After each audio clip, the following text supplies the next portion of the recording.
اللهم صل على سيدنا ومولانا محمد معدن الجود والکرم وآلہ وصحبہ وبارک وسلم۔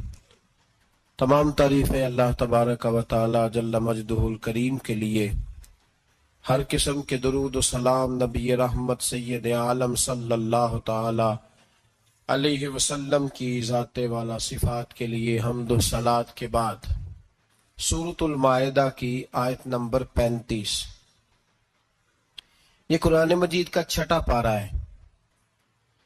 اللہ تبارک و تعالی نے ارشاد فرمایا، یا ایھا الذین آمنوا اتقوا اللہ، اے ایمان والو اللہ سے ڈرو، وابتغوا الیہ الوسیلہ، اور اس کے رستے میں کوئی وسیلہ تلاش کرو، اس کے رستے میں کوئی وسیلہ تلاش کرو، اور وسیلہ تلاش کرنے کے بعد کیا کرو؟ وجاہدوا فی سبیلہ، پھر اس کے رستے میں جد و جہد کرو، لعلکم تفلحون، اس امید پر کہ تم فلاح پا جاؤ۔ تین باتیں اللہ تبارک و تعالی نے کامیابی کے لیے ارشاد فرمائی۔ پھر سنیے، سورۃ المائدہ ہے، آیت نمبر 35 ہے، چھٹا پارہ۔ فرمایا، اے ایمان والو اللہ سے ڈرو، ایک بات، اس کے رستے میں وسیلہ تلاش کرو، دو باتیں، پھر تیسرے نمبر پہ ارشاد فرمایا اب جد و جہد کرو، اب کوشش کرو اللہ کے رستے میں۔ ہوگا کیا کہ اللہ تمہیں کامیابی عطا فرمائے گا، تم فلاح پا جاؤ گے۔ وسیلہ اللہ تبارک و تعالی کے قرب کو حاصل کرنے کے ذریعے کے نام کو کہتے ہیں۔ ایسی چیز جو اللہ کے قریب کر دے، اللہ کی رحمت کے قریب کر دے، اسے وسیلہ کہا جاتا ہے۔ ہر نیک عمل اللہ کے رستے میں وسیلہ ہے۔ نماز بھی وسیلہ ہے، رشتہ داروں سے اچھا سلوک کرنا بھی وسیلہ ہے، صلہ رحمی کرنا بھی وسیلہ ہے، صدقات و خیرات کرنا بھی وسیلہ ہے، سچ بولنا بھی وسیلہ ہے۔ اللہ تبارک و تعالیٰ کی رضا والا ہر کام کرنا وسیلہ ہے، فرض بھی وسیلہ ہے، نفل بھی وسیلہ ہے۔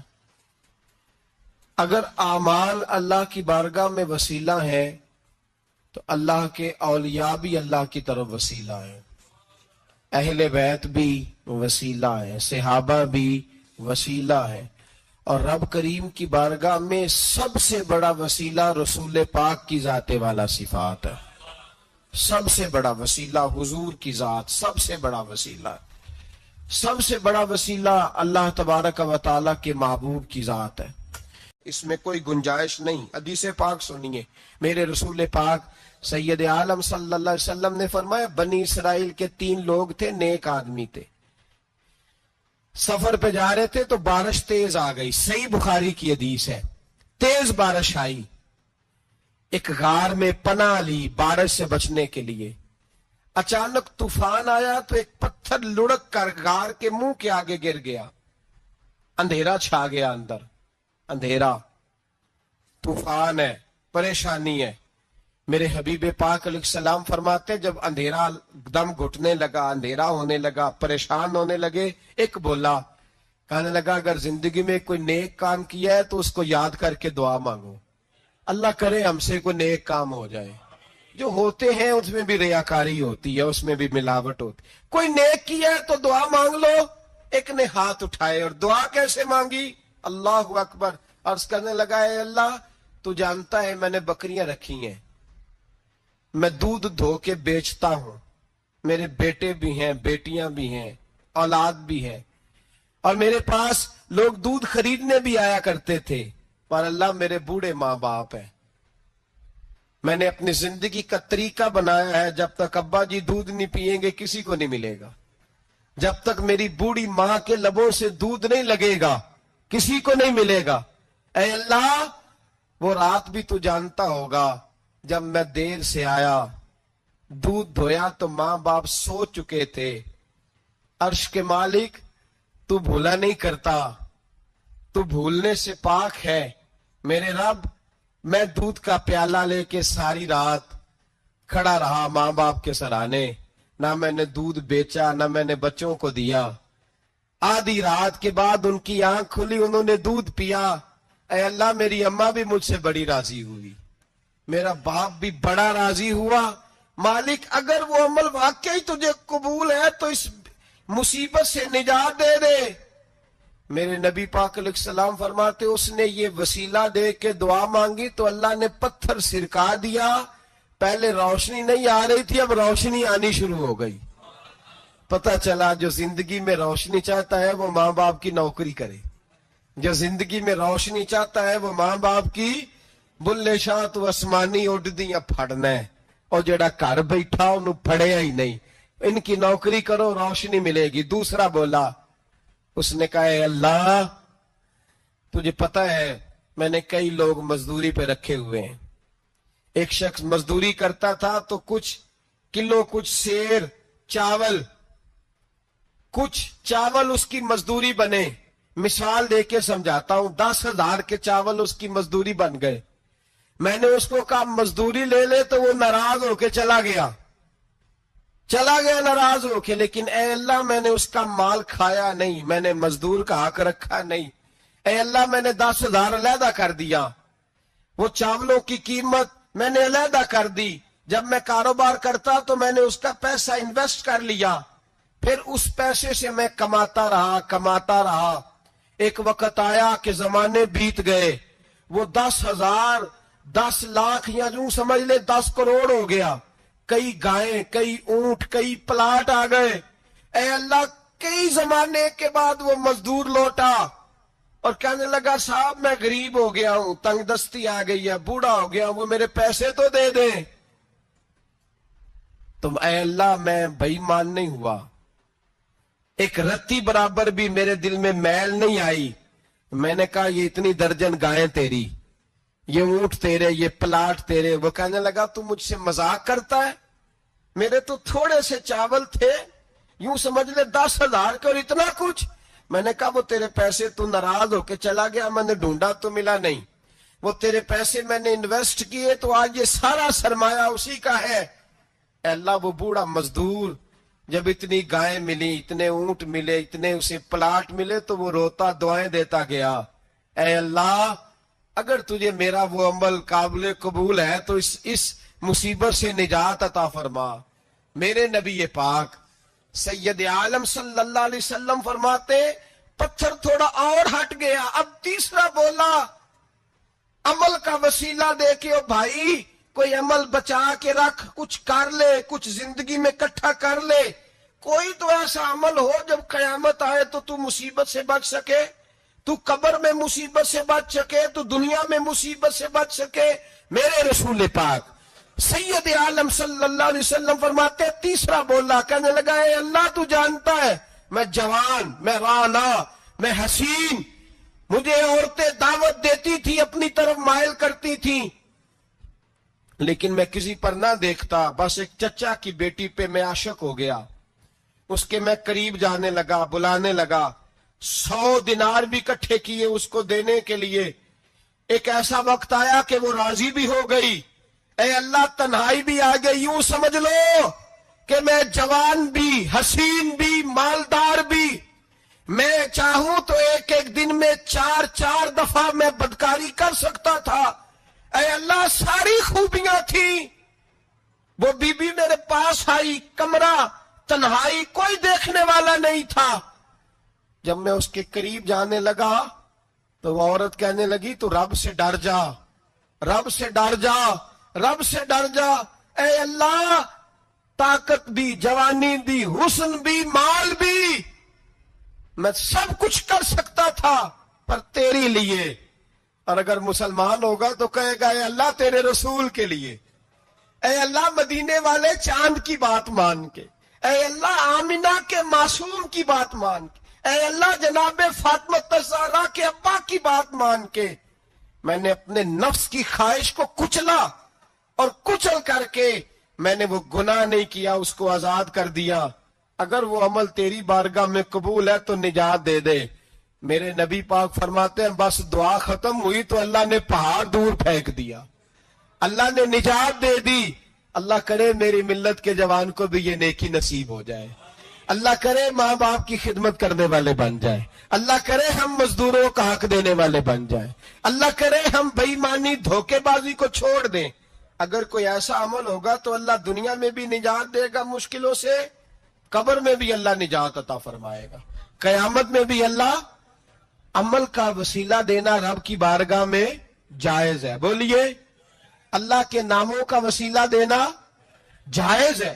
کوئی بھی عبادت اگر خلوص کے ساتھ کی جائے، میرے نبی پاک نے فرمایا فرض نماز پڑھ کے تو جو دعا بھی مانگے گا رب تیری قبول فرما لے گا۔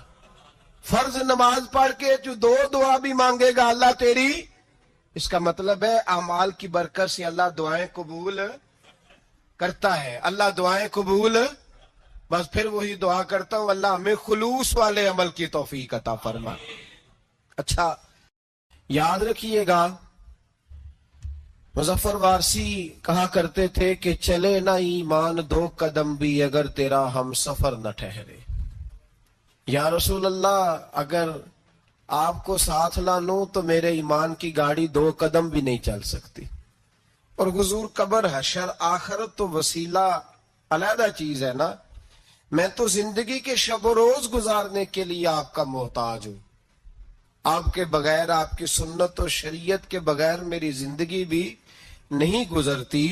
کہنے لگے چلے نہ ایمان دو قدم بھی اگر تیرا ہم سفر نہ ٹھہرے اور تیرا وسیلہ دیا نہ جائے تو زندگی معتبر نہ ٹھہرے۔ اور لبوں پہ ایاک نستعین ہے پر میرا اس حقیقت پہ بھی یقین ہے اگر تیرے واسطے سے مانگوں کوئی دعا بے اثر نہ ٹھہرے۔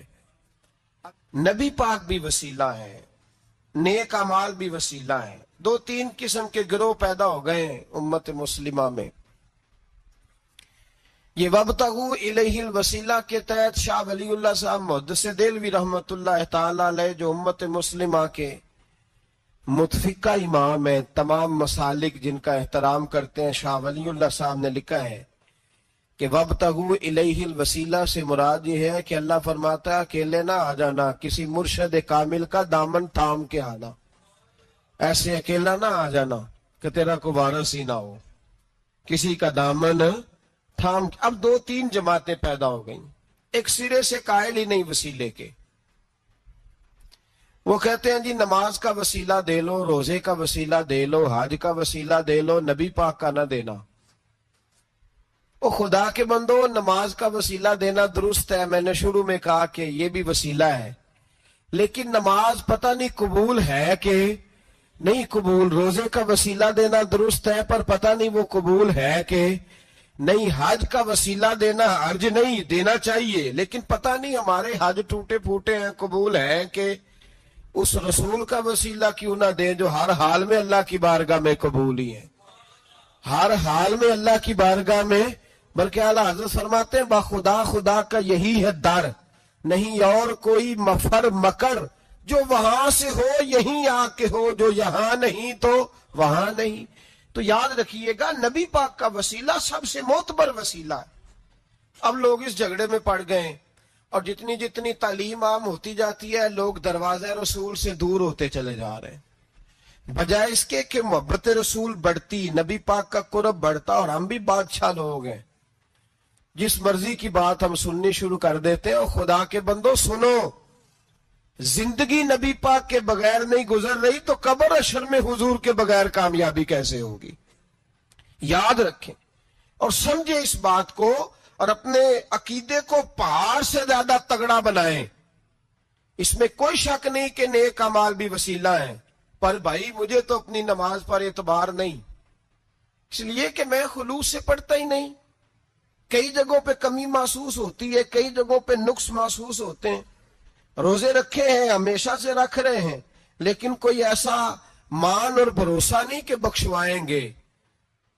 حج اللہ تبارک و تعالیٰ توفیق دیتا ہے، ان لوگ جاتے ہیں، ہمیں بھی اللہ نے موقع دیا، ہم بھی گئے ہیں، دعا فرمائے اللہ بار بار بلائیں، لیکن گزارش یہ ہے میرے بھائی سمجھ لیں کہ یہ چیزیں ہماری نظر میں کرتے ہیں، اللہ تبارک و تعالیٰ انہیں سبب رحمت بنائے گا، لیکن ہمیں اس پر کوئی مان، کوئی تکبر ہاں اگر بھروسہ ہے تو ذات رسالت مآب پہ بھروسہ ہے، نہ تیگو تیر پہ تکیے، نہ خنجر پر، نہ بھالے پر، بھروسہ ہے تو ایک سادی سی کالی کملی والے پر، نبی پاک صلی اللہ علیہ وسلم کی ذات پر۔ اب لوگ خشک زندگی گزارنا چاہتے ہیں، خشک سی نماز، اور بس جی بس نماز روزہ سیدھا کرو، یہ ہمیں کہاں لگایا جا رہا ہے۔ ہم خود بھی آگے نہیں جانا چاہتے، حالانکہ ہم نے وسیلے بنائے ہوئے ہیں۔ کئی لوگوں نے ایم پی اے وسیلہ رکھا ہوا ہے، ایم این اے وسیلہ رکھا ہوا ہے، یار 15-20 وسیلہ رکھے ہوئے ہیں، بلکہ امیر لوگوں سے سلام دعا رکھی ہوئی ہے۔ کس لیے؟ روز دعوتیں پکتی ہیں ہوٹلوں میں، یہ سارے وسیلے ہم نے بنائے ہوئے ہیں۔ عجیب معاملہ ہے، دنیا داروں سے وسیلے ہیں لیکن رب کریم کے بندوں سے ہم نے تعلقات نہیں رکھے۔ مزارات پہ جانا، اولیاء کی بارگاہ میں جانا، رب کریم کے بندوں سے پیار کرنا، صحابہ سے محبت کرنا، اہل بیت سے پیار کرنا، نبی پاک پہ درود پڑھنا، دنیا داری کا ہمیں پتہ ہے ہم نے کیسے بیچ میں سے بچ کے نکلنا ہے، ہمیں کس چیز کی حاجت ہے، دعوت پہ بلانا ہے تو کس کس کو چھانٹی کر کے بلانا، یہ سارا ہمیں پتہ ہے۔ جب شادی ولیمے کے اور سالگرہ کے اور عقیقے کے کارڈ لکھے جا رہے ہوتے ہیں تو پتہ ہوتا ہے اس کو رہنے دو، اس کو آنے دو، اس کو مس کر دو، اس کے بغیر گزارا نہیں۔ ان وسیلوں کا سارا پتہ ہے۔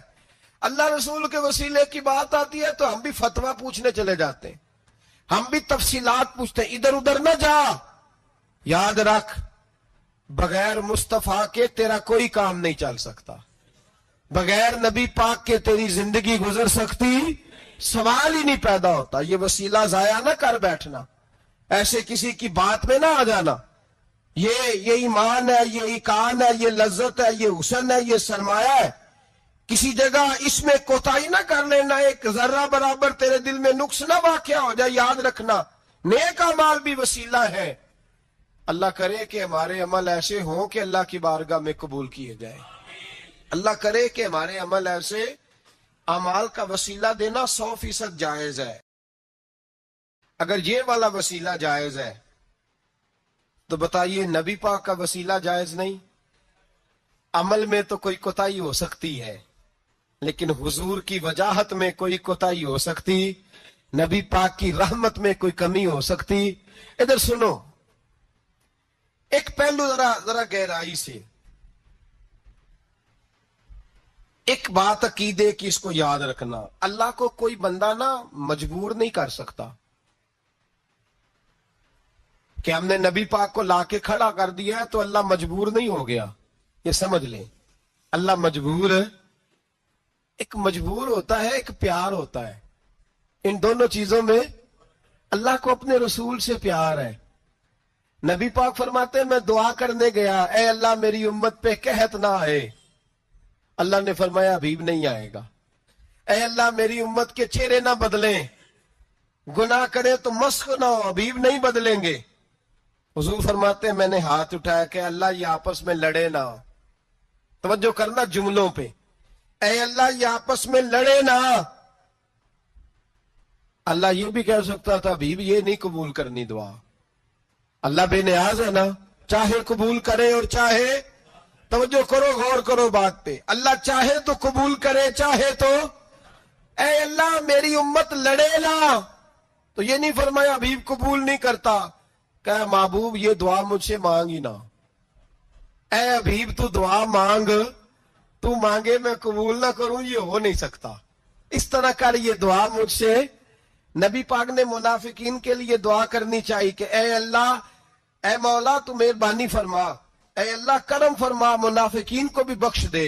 تو میرے رسول پاک علیہ السلام فرماتے ہیں رب کریم نے مجھے منع کیا، اے محبوب یہ والی دعا، یہ دعا ہی نہ مانگ۔ یہ دعا اللہ کو کوئی مجبور کر سکتا، لیکن اگر اللہ پیار کرے تو، بھائی دنیا داری کا چودھری صاحب کا، مولوی صاحب کا، پیر صاحب کا ایک عام مشہور مقولہ ہے، فلاں بندہ آ گیا تھا اس کو میں انکار نہیں کر سکتا تھا۔ کیوں جی؟ وہ بندوق لے کے آیا تھا، کر دینا تھا انکار۔ فلاں آدمی آ گیا تھا پھر میں اس کو انکار، اور فلاں بندے کو ساتھ لے آیا تھا اس کو انکار ہو سکتا؟ کیوں جی؟ دو باتیں ہوتی ہیں، یا پیار بڑا ہے یا عزت بڑی ہے۔ دو ہی باتیں ہیں، یا میں اس سے پیار بڑا کرتا ہوں یا میں اس کی. اللہ اپنے نبی سے پیار بھی بڑا کرتا ہے اور اپنے نبی کی عزت بھی بڑی فرماتا ہے. بس یہ سمجھ لے بات. وسیلے کا معنی یہ ہے کہ اللہ اپنے نبی سے پیار کرتا ہے، اپنے محبوب کو اللہ بڑی عزت عطا فرماتا ہے. نبی پاک سید عالم صلی اللہ علیہ وسلم کے وسیلے کا یہ حال تھا کہ صحابہ ہر کام کے لیے دروازے رسول پہ پہنچ جاتے تھے. پیاس لگی تو حضور کے پاس، بھوک لگی تو نبی پاک کے پاس. حضرت ابو ہریرہ کو حافظہ چاہیے تو نبی پاک کے پاس، کسی کو اولاد کی ضرورت ہے تو وہ رسول پاک کے پاس، کسی کو طاقت کی ضرورت ہے تو وہ بھی نبی پاک کے پاس.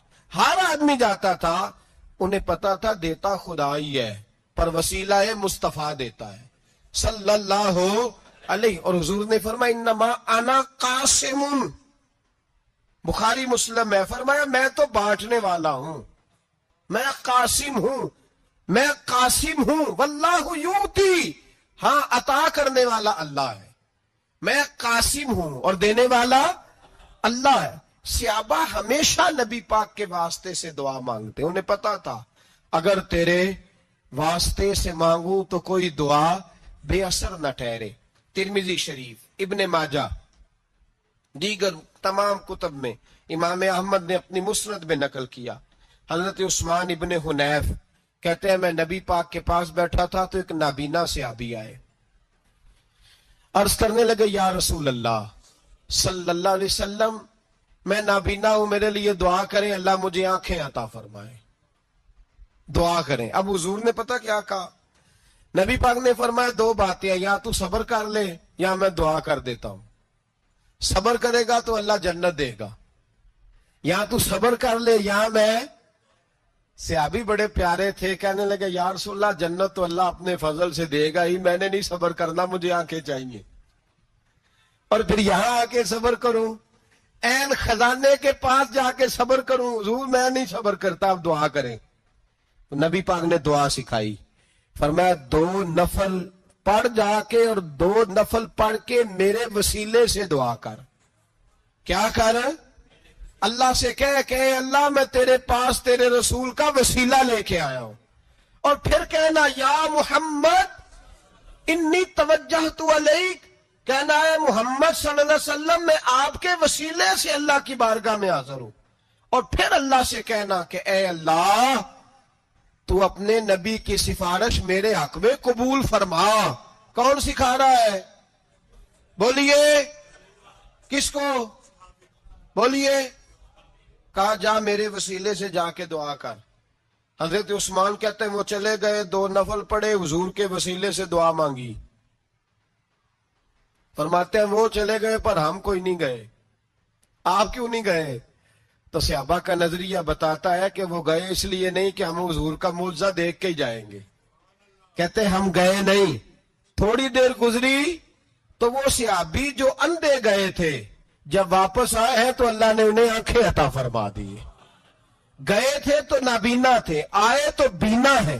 میرے نبی پاک صلی اللہ علیہ وسلم کا توسل، حضور کا وسیلہ خود حضور نے سکھایا ہے، خود نبی پاک نے.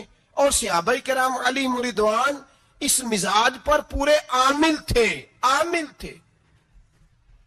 حضرت عمر فاروق صحابہ میں ایک دانشور شخصیت کا نام ہے، علم کے لحاظ سے، عمل کے لحاظ سے، بصیرت کے لحاظ سے، تقوی کے لحاظ سے ایک بڑی انفرادی اور منفرد شخصیت ہے. حضرت عمر کے زمانے میں قحط پڑ گیا، بارش نہیں ہوتی، حالات بڑے دگرگوں ہیں، پریشانی ہے. لوگ سیدنا فاروق اعظم سے پوچھتے ہیں حضور اب کیا بنے گا؟ جو میں نے پہلے حدیث آپ کی خدمت میں عرض کی وہ ترمذی اور ابن ماجہ سے. اب جو حضرت عمر کی روایت عرض کر رہا ہوں یہ صحیح بخاری میں موجود ہے. حضرت عمر فاروق رضی اللہ تعالیٰ عنہ کا زمانہ مبارکہ، قلت آ گئی، قحط آ گیا، بارش شدید ہے، صحابہ پریشان ہے. جناب عمر فاروق رضی اللہ تعالیٰ عنہ سے کہتے ہیں حضور کرنا کیا ہے؟